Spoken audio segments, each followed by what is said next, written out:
Hello everyone, kamusta po kayong lahat? At ito nagbabalik na tayo muli sa ating panibagong vlog sharing. At yun nga, ang ating magiging next topic o ating magiging vlog sharing for today ay tungkol naman po sa The Oasis. Now, I hope na sana panoorin nyo to hanggang matapos kasi maraming mga key points o gold kayo makukuha dito sa bawat vlog o story o sharing na binibigay ko sa inyo. Yun po, umpisa na natin ang ating sharing for today.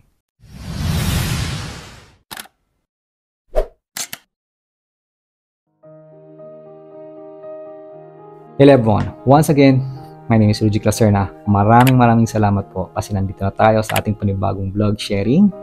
At yun na nga, magiging topic natin for today is tungkol sa The Oasis. Diba? So yun po, babasahin ko muli and ipapaliwanag ko sa inyo kung ano ang ibig sabihin ng mga nakasulat dito. So tara, umpisahan na po natin. We trek through the desert for what I would consider 7 to 10 days. So naglakbay sila for 7 to 10 days. We were making good time, but it was a slog, as you call it. The desert itself was not as slippery as you might imagine. The ground was hard-packed, and there were dunes around as often, but the trail was well-established and fast time was made in terms of walking speed. We would arise at dawn. Sometimes, if there was a full moon, we would trek during the night to rest during the hotter parts of the day. Yun pala yung ginagawa nila. Gigising sila siyempre sa gabi kasi hindi mainit, di ba? At kung full moon, ayun, mas mag-trek pa sila, mas maglalakbay pa sila kasi nga, pang sa disyerto, di ba, mainit talaga. Yan. For a moon that is close to full provides a beautiful light and the coolness of the nighttime was much appreciated. We sometimes had to travel during the day. It is true. May times naman na kailangan nilang mag-travel sa umaga. But we choose to travel early in the morning if this was the case. Yun na nga. Pero mas pipiliin nila siyempre yung madaling araw na mag-travel kaysa mag-travel sa tanghaling tapat. Di ba mainit? And often we are set up within tents by noon. If there were an oasis, there would be water and shade from trees. Yan. So sa gitna kasi ng disyerto, may oasis dyan. Yung parang tipong may mga puno doon, may tubig. Yan. That was greatly appreciated by the travelers. There were several of us, 6 travelers, all men of course. Women were not really allowed to do that sort of thing on those days. And it is not much their tendency, it is true. You have women these days in your world who enjoy adventure. Which is, nga, sa panahon natin ngayon, kahit sino pwede na kasi mag-travel, di ba? Yan nakakapag-enjoy. So I do not wish to demean them in any way. Your culture has at least given women more freedom. And for this, you should be grateful. Women who are imprisoned and restricted in male-dominated cultures are a resource that you lose. You are not controlling anything. You are merely losing one of the most powerful, benevolent, and creative forces on the planet. So, pinapaliwanag dito na yung mga kababaihan na na-imprison, no? O, di sabihin, restricted sila sinasabing dominante ng mga lalaki, mga kultura na dapat lalaki lang dapat. Kumbaga sinasabi na hindi ka nagkokontrol ng kahit na ano, kundi nalulus mo o nawawala sa iyo yung sinasabing isa sa pinaka-powerful, benevolent, and creative forces dito sa mundong to. A free woman, no, who is able to express herself the way she chooses is a gift from God. Yung isang babae na merong freedom, kasi pansinin mo naman, agree ako dyan, na nabuhay ako sa ganyan, nakita ako sa ganyan, na dapat lalaki yung gumagawa, babae wala, nandyan lang. Alam mo yung halos, yung babae wag mo nang pagtrabahuin, hindi nila ma-express kung sino talaga sila. Marami kasing ganun yung parang nanineglect. Realize ko rin to, nung ito na, talaga nag-spiritual ako, na nagagawa pala kung hindi rin maganda noon. Pagdating sa ganito, na hindi na i-express na isang babae kung ano talaga sila. All men who are reading this book must surely see that your culture at this time is missing so much of this feminine energy. Kailangan maintindihan na lahat ng mga kalalakihan na habang binabasa ito naririnig niyo po mga kalalakihan na nanonood ngayon dito, na ang kultura nung time na yon ay sobrang kulang pagdating sa energy ng mga babae. Kasi puro kalalakihan lang. People have become very out of balance. And of course, this is one of the lessons I am writing about. Men must begin to look at the woman in their lives with more respect. So, sinasabi dito na tayong mga kalalakihan, lalo ng mga nanonood ngayon dito, na mas magbigay pa tayo ng respeto o mabuhay ng may mas respeto pa sa kanila. Dahil women can offer many riches in terms of spiritual information. Nung nabasa ko yung Conversations with God at naintindihan ko kung gaano makapangyarihan. Makapangyarihan naman talaga tayong lahat. Sadyang yung mga babae lang, nung pinanganak sila, alam mo yung tipong, yung feeling, yung level ng feeling nila is nandito to the max. Ang mga lalaki kasi hindi. Kailangan naming i-improve yung sarili namin para maabot namin yung level ng feeling ng isang babae. Pero yung babae, pagkapanganak pa lang, nandito na agad kayo. Kaya nga kayo ang nagki-create ng tao. Kaya nga kayo yung nabubuntis. Yan, no? So dito, sinasabi nga na ang mga babae ay punong-puno pagdating sa term ng spiritual information. Kaya nagtataka ako nun, bakit marami ang mga nagcha-channel ay babae? Spiritual. Ang unang-una ko nakita na sinasaniban ni Santo Niño, babae yun. Yung pangalawang binasa kong book na yung Ask and It Is Given. Tapos sabi ko, sino si Abraham? Nung binasa ko, ano to? Ba't may ganito? May spiritual, ganyan. Hindi ko nagigets. Tapos, nung pinanood ko na sa YouTube, naglalakad siya. And then, nung hinanap ko kung paano yung umpisa, sinasaniban pala. Yun pala yun. Babae ulit, si Esther. Tapos, meron pa ako nakitang isa, si April Elizabeth, na nagiganito ganon. Babae ulit. Ang dami kong nakikitang puro babae na pagdating sa spiritual. Ang dami naglalabasan actually sa YouTube yan. Kung makikita nyo lang. Grabe ang intuition ng isang babae. Yan. So, ito yung ibig sabihin nun dito, na ang mga babae ay punong-puno ng yaman pagdating sa spiritual information. So, maaaring sabihin nyo sa sarili nyo ibang mga babae na dito, ba't ako hindi? Akala mo lang yun. Kaya sinasabi mong hindi kasi you are full of confusion. Marami kang iniisip at hindi ka lang aware kasi natabunan ka na from the start. Alam mo yung sobra ka nang na-program na kung ano-ano sa isipan mo kaya hindi ka aware sa totoo mong likas na pagkatao o likas mong totoong yaman sa iyong sarili. Ang mga kababaihan, they are more open to the non-physical than men. Yun po, big point po yun. Ang mga kababaihan ay more open sa non-physical o sa mga spiritual. Pansinin nyo, lahat ng mga kababaihan dito na nanonood, sana po mag-comment kayo. Sabihin nyo lang yes or no. Ito lang po yung tanong ko. Kayo ba pag nananaginip ay vivid kitang-kita nyo? Kasi sa dami ng mga tinuruan ko pagdating sa babae, pag sila talaga nanaginip, vivid talaga lagi. Alam mo yung talagang nangyayari na, ganun. Sa mga kalalakihan, bihira, pero mas marami ang babae. Tama po ba? Comment naman po. Anyway, for their focus is less narrow and more easy. Kasi ang focus ng mga kababaihan ay hindi siya makitid, kumbaga malawak at easy. Yun yung mga kababaihan. They will receive downloads of information with much more ease than men who focus intently on the material world and the physical realms. Kasi ang mga kababaihan, mas madali silang mag-receive ng information ng mas madali, with ease. Parang mas madali lang sa kanila kaysa sa mga kalalakihan. Kasi ang mga kalalakihan talaga ay naka-focus intently. Intent na. Sinasadya. Talagang yun ang focus ng mga kalalakihan sa material world and the physical realms. Pansinin niyo po yung mga nanonood ngayon dito, since spirituality ang ginagawa natin ngayon. Yung iba nawawala na. Iba din naman sila nag-comment. Yung mga kalalakihan na nandyan. Ito na yung mga kababayan na, kung maraming kababayan na nanonood dito, I'm not aware. Pero kung naririnig nyo to ngayon, advantage nyo. Lalo na sa mga kalalakihan din, mas lalo kayo magiging aware kung anong gagawin natin. Our first oasis arose out of the desert 4 days into our journey. I am guessing here. I did not keep an exact diary of this journey. It was a long one. Pero sinasabi niya na hindi naman siya nagsulat o nagtago ng diary para sa journey nito. Pero baka daw mas mahaba pa. But I kept a journal. May journal siya. My captain friend had given me a wonderful leather-bound journal and I wrote the stories of the travels and experiences I was engaged in. So yun palang ginagawa ni Jesus Christ. Nagsusulat siya sa journal na binigay sa kanya ng captain na kung ano man nangyayari sa kanila. We arrived at the oasis and indeed an entire town was built in this place. O ganun pala. Doon sa oasis na yun, meron palang town. Kumbaga parang barangay or parang something na may marami mga tao. It was not an oasis of 6 or 10 palm trees around a little well.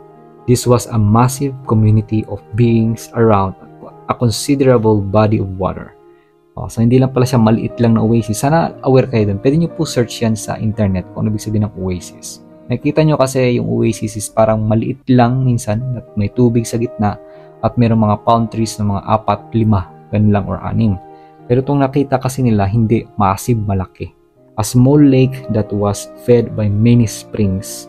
You could see them arising out of the desert, bubbling up with clear, beautiful water. In fact, it was cool when it first came out. So, itong tubig na to ay kahit nasa disyerto, nagbabubble pataas at pag nagbubble to, malamig yung tubig. There were many tents. I am guessing 50 or so permanent erections that were beautifully decorated with goods from the camel caravans that traveled through. Hindi ko lang kung napanood yun na yung cartoons before na Aladdin. Yung parang ganun yung mga tents na nagtitinda sa isang disyerto na lugar. Yun yung nai-imagine ko pag binabasa ko to eh. Just give you an idea. Kasi sa mga tao nakapanood nun, advantage, may imagine nyo. Pero sa mga hindi pa aware, siyempre sa mga bagong henerasyon, baka hindi nyo na alam. Hindi nyo na talaga napanood yun. Kasi yung bata ako, nanonood ako ng mga Disney movies. So yan ang isa sa mga paborito ko. Yung Genie, yung Aladdin. Whenever a caravan would arrive, the payment would be in objects such as carpet, fabrics, and things called saris. So dati pala, kapag magbabayad na o mga bayaran na, ang ginagamit pala nilang pambayad ay carpet, mga fabric, or di kaya yung tinatawag nilang saris, na kung saan bago para kay Jesus Christ. Sabi niya, that were new to me. These beautiful lengths of fabric intrigued me, and I was told that they indeed came from India. The tents were draped, their ceilings were draped with saris of gold and other beautiful colors. So dati pa lang pala ibang klase yung mga ginagawa from India. Kasi yung ka-workmate ko, sabi niya nga before, back then, so many years ago, itong India is punong-puno talaga ng resources. Magagandang klaseng gold, pagdating sa mga iba't ibang klaseng ingredients, ang dami talaga nila, iba't ibang klaseng mga sinasabing beans and so forth, ang dami talaga. They blew in the breeze. They were tassels adorning the doors. There were bells and weavings of all descriptions, and all the floors, cushions. It was the most magnificent sight. Madaling salita, napakagandang tignan.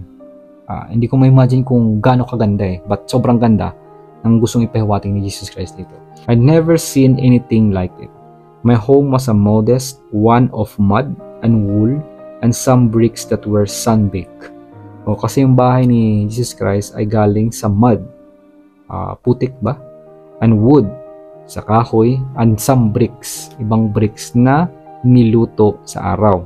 It was quite plain in nature and much unadorned. When I returned home after this trip, I became much more creative in the decorations I used. I brought few things home with me. So, sinabi niya lang dito, na open close parenthesis, na nung bumalik siya sa lugar nila, mas lalo siya naging creative. Yun yung advantage, halimbawa ako ngayon sa Canada ako. Laki ang probinsya, di ba? Pag pumunta ako sa province namin, so dala-dala ko ng ibang mga knowledge na nakita ko dito anong ginagawa ng mga tao. Yun yung advantage talaga sa totoo lang. Kaya kung papansin niyo yung mga nangingibang bansa, magagandang bahay nila pagdating sa Pilipinas, pero hindi ibig sabihin nun ay sobrang yaman na nila dito. It's just iba lang yung level ng money, yung difference ng rate. Kaya nga sabi ko kanina sa inyo, kung may marami akong ari-arian dito, binenta ko lahat, pumunta ako sa Pilipinas para kong hari. Sa pagdating ko dyan, malaking pera ko.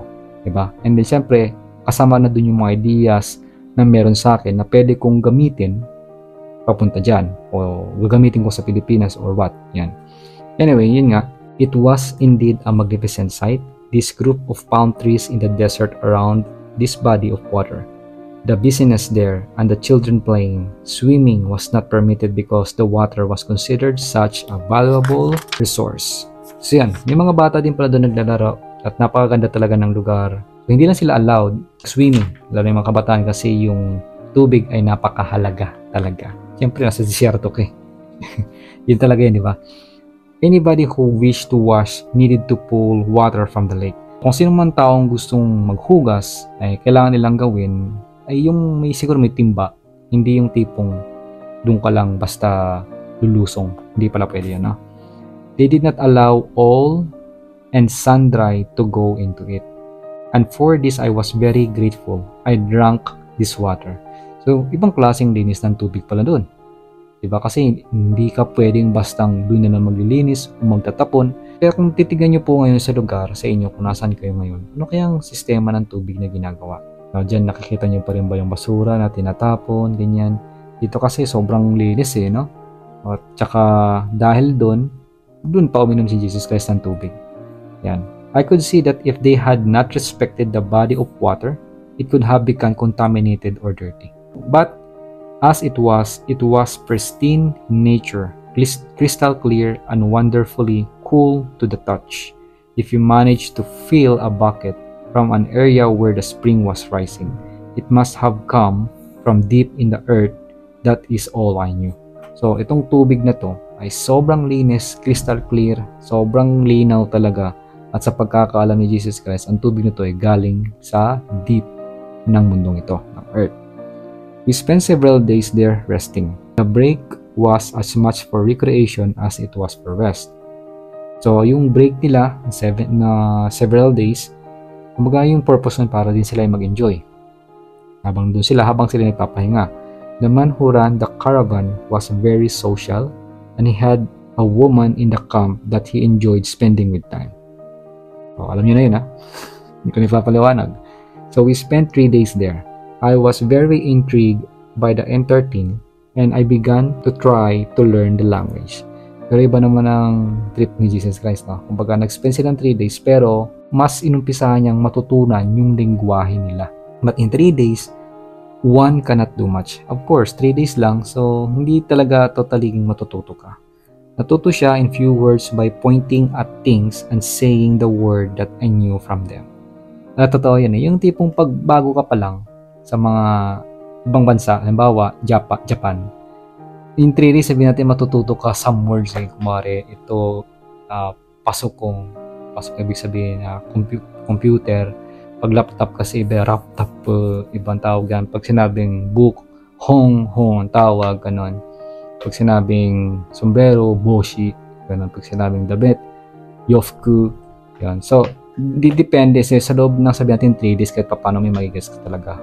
Table, sabi na table, sa taas ng nasa taas ng ng table, skuinowe, ganun. Matututo ka talaga. Pero syempre, in a few words, di mo talaga makakabisado agad. Yung parang paunti-unti. So, I learned a few words by pointing, no?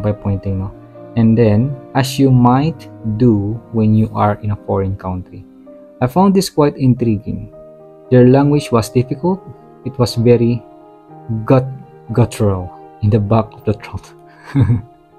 And I found it very difficult to speak. Kasing lingwahe parang feeling niya nasa likod nung lalamunan, yung tunog. At sobrang hirap i-pronounce. Yan. The women were not allowed to commune with the rest of us. Yung ibang mga kababayan hindi pwedeng sumama sa kanila. They were covered and they spent much of their time indoors. May covered na siguro dati pa. Sipin nyo na, alam niyo yung mga taong na nakataklokbong na gano'n, tapos may ganito. Ayan, so sila ay covered and sila ay lagi nasa loob lang.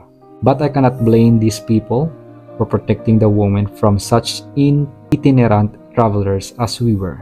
Siyempre, hindi niya rin masisisi kasi siyempre gusto rin nilang protektahan ng mga kababaihan ito. Sa mga travelers na siyempre hindi mo alam kung sino. Iba pa kasing traveling dati, wala naman siguro mga permit or what. Kasi sobrang protektado at marami ng rules and regulations, diba? Kaya mas safe na mga kababaihan talaga ngayon. We were pretty dirty when we showed up after 4 days of sleeping in the desert with the dust and wind and these sorts of things. So, oo nga naman, pag nasa desierto ka for 4 days, walang tubig, sobrang dumi, diba? Dumi talaga, diba? Yan. So, pagdating nila doon, siyempre, gusgusin siguro sila, sobrang dumi talaga ng mga damit. But by the time we left, we were cleaned up. Our clothes has been cleansed somewhat, we took them off and beat them. So, yun, nilabhan nila yung kanilang mga damit after nila umalis doon. Kahit papano, nalinisan sila. We were able to rinse them, nahugasan nila, and hung them up at nabilad. And we were provided with clothing to replace them so that we were modest in our apparel. So, pinrovide din sila ng papang damit para naman pagkaalis nila is mukha silang modest. Maganda tignan. There was considerable concern about keeping the body covered. So, may mga considerable concern kung bakit i-keep ang katawan na covered. After 3 days, we left short a few baubles and objects we use as payment. So, after 3 days, bago sila umalis, may mga something silang, hindi ko alam, baubles, B-A-U-B-L-A-S. Hindi ko alam kung ano to eh. And objects we use as payment. May ginagamit silang mga bagay as payment. We could see that these things provided a very nice life for those beings. Na kapag itong pinangbayad mo sa mga taong yun before, no, nagkakaroon sila ng magandang pamumuhay talaga. Not only were they adorned of beautiful clothes and their homes adorned with wonderful things. Hindi lang nila ina-adorn, yung parang kinakaligayahan ba, yung parang yung sobrang saya nila, hindi lang pagdating sa magagandang damit, kundi sa mga bahay din, na may mga maraming magagandang bagay. But they had also received quite exotic foods. May na-receive din ng mga kakaibang pagkain. Aware na rin po kayo dun sa mga exotic foods. My dear friend, the camel owner had a basket of particularly delicious food set aside for these beings.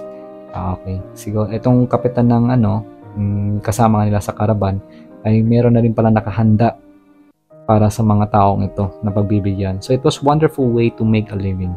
Although the people there were quite restricted in movement. Kahit yung mga katauhan doon before ay sobrang grabing restricted, no? Daming restriction sa kanilang bawat galaw in having to stay in that particular location. I would not have liked to live there too long. 3 days was fine for me. I was happy to get back on the road and to continue on my journey. As we traveled for the rest of that 10-day trip, we were 10 days on the road, not including our 3 days at the first oasis. So yan, so 10 days, pagkalis nila 10 days later, we stopped at another oasis 2 days before the end of our journey. Ayun. And indeed, it was very similar in design. So sa pangalawang oasis na dinaanan nila, meron silang panibagong nakita na halos may similar pagdating sa design, ngunit you could see a different thing to the culture. The colors were a little different and the decorations were a little different. There was not so much color expressed. It was more on a similar palette which less varied colors. Kung i-imaginein mo, hindi siya masyadong colorful, yung parang plain lang halos yung mga nandoon. There were more reds and blues in this one. So yun, more on red and blues lang yung color. The other one was a cacophony of color, I would say. We did not spend so long a time at the second oasis.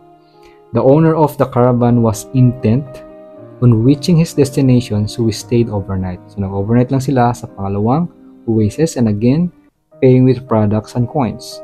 I handed over a gold coin for being able to stay and refresh myself there. It was not a payment I resented at all. Hindi pala payment. It was the most magnificent joy to rest in the places. So, kumbaga, hindi siya nag-resent as, kumbaga, tinitignan as payment. Kumbaga, tinignan niya as being magnificent, napakagandang joy para ikaw makapagpahinga sa mga lugar na ito. These shady, cool places, after trekking across the desert for such a long time. I did not know how the caravan owner did it day after day, but it was wonderful adventure when I was involved in it. Kung titignan mo, ang galing, no? Yung kapitan nung kasama nila sa pagta-travel na to, na hindi niya alam kung paano nagagawa ng kapitan na to na makarating sa oasis to oasis. So yan, dito po nagtatapos yung ating sharing. So yun na nga, medyo kakaiba, more on, ang story lang natin ngayon is story ng paglalakbay, na kung ka-familiarization, maging aware lang tayo kung paano sila naglakbay, ano mga ginagawa at tungkol sa oasis. Na ganun pala yun before, no? Yung two big point doon, big point. is yung tubig ay sana bigyan natin ng halaga yung katawan ng tubig, yung maging crystal clear siya, na hindi natin tatapunan ng basura, hindi tayo basta-basta doon maglilinis. Ayun, kasi yun talaga mangyayari kapag pinapangalagaan natin ang tubig. Ang next topic naman po natin ay tungkol na sa another seaport. Ito na magiging next topic natin. Kaya once again, maraming salamat dahil umabot po kayo dito. See you po sa aking next vlog po. Once again, my name is Rudy Glaserna. Maraming salamat po. Ingat kayo palagi and God bless us all wherever we are.